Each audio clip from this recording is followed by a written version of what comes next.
Hello दोस्तों, स्वागत है आप सभी का संडे स्टडी पॉइंट में।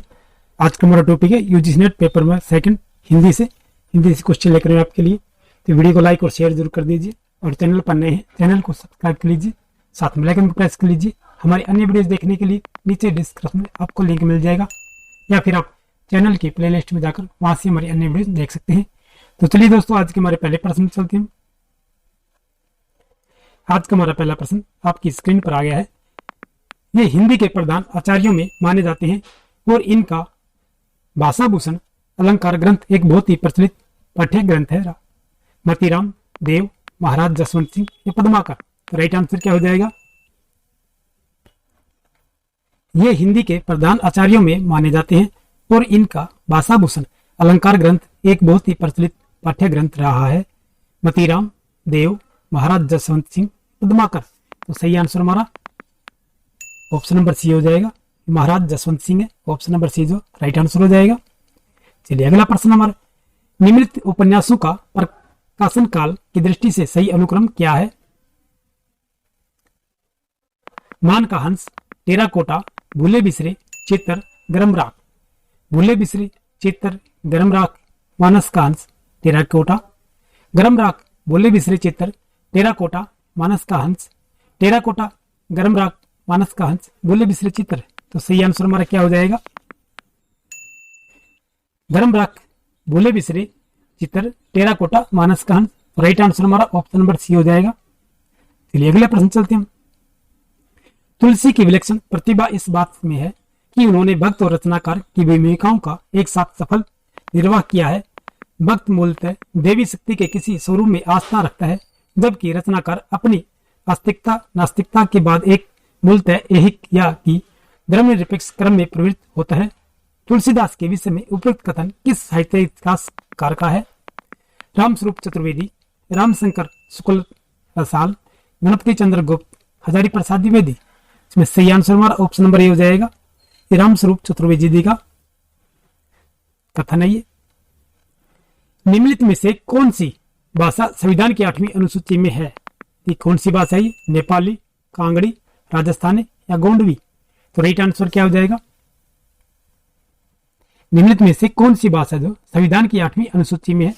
ये नेपाली भाषा है। ऑप्शन नंबर ए हमारा बिल्कुल राइट आंसर हो जाएगा।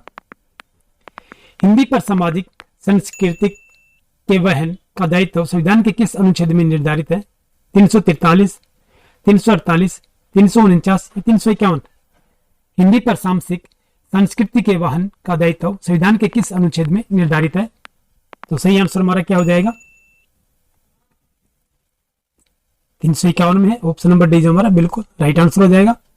हिंदी पर सामाजिक संस्कृति के वहन का दायित्व पूछा गया है, अनुच्छेद 351 में निर्धारित है। नई कविता के प्रथम अंक में निराला की किस कविता का अनेक कवियों द्वारा सामूहिक रूपांतर प्रकाशित हुआ था? वनवेला, यमुना के प्रति, वह तोड़ती पत्थर, जूही की कली। तो सही आंसर क्या हो जाएगा?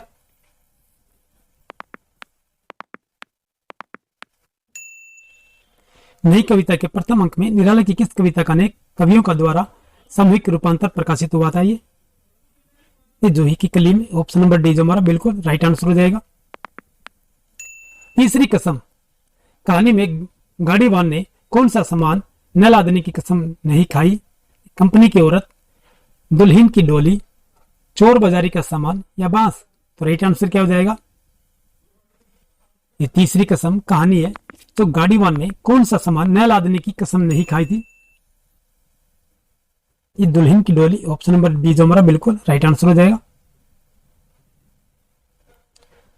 और अब तो हवा भी बुझ चुकी है और सारे इश्तेहार उतार लिए गए हैं, जिनमें कल आदमी, अकाल था, नागार्जुन, मुक्तिबोध, दुमिल, लीलाधर जुगुड़ी। ये पंक्तियां दी गई हैं। और अब तो वहां भी बुझ चुकी है और सारे इश्तेहार उतार लिए गए हैं, तो दिन में कल आदमी, अकाल था। ये पंक्तियां किसकी हैं? ये दुमिल जी की पंक्तियां हैं। ऑप्शन नंबर सी हमारा सही आंसर हो जाएगा। निम्नलिखित काव्य रचनाओं को उनके प्रकाशन काल के सम्मिलित कीजिएगा।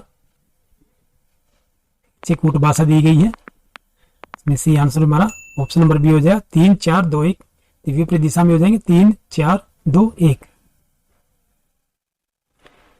जूही की कली 1916 में, भारत भारती 1912 में, प्रिय प्रवास 1914 में, प्रथम रश्मि 1919 में। ये 3 4 2 1 हो जाए हमारा राइट आंसर। जूही की कली जो 1916 में है, भारत भारती जो 1912 में है, प्रिय वर्ष जो है, प्रिय प्रवास जो है 1919 में, और प्रिय प्रवास जो है ये 1914 में, और प्रथम रश्मि 1919 में। राइट आंसर हमारा ऑप्शन नंबर बी हो जाएगा। चलिए अगला प्रश्न चलते हैं हम। क्या सत्री होना कोई पाप है? उपयुक्त समाज किस कहानी से संबंध है? धुलाई वाली, आकाशदीप, लालापन की बेगम या लाल पान की बेगम, परिंदे। तो सही आंसर क्या हो जाएगा? क्या सत्री होना कोई पाप है? उपयुक्त समाज किस कहानी से संबंध है? ये किस कहानी से ली गई पंक्तियां? ये आकाशदीप से ली गई है। ऑप्शन नंबर बी हमारा सही आंसर हो जाएगा।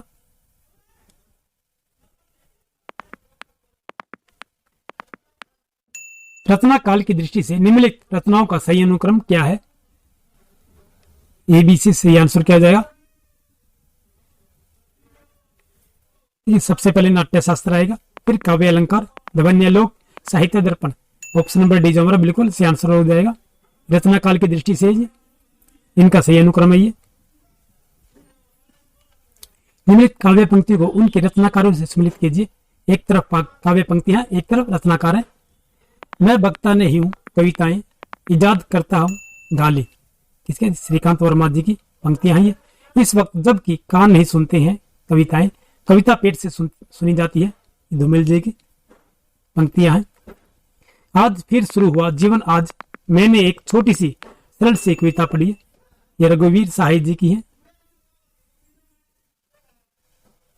मैं नया कवि हूं, इसी से जानता हूं सत्य की चोट बहुत गहरी होती है।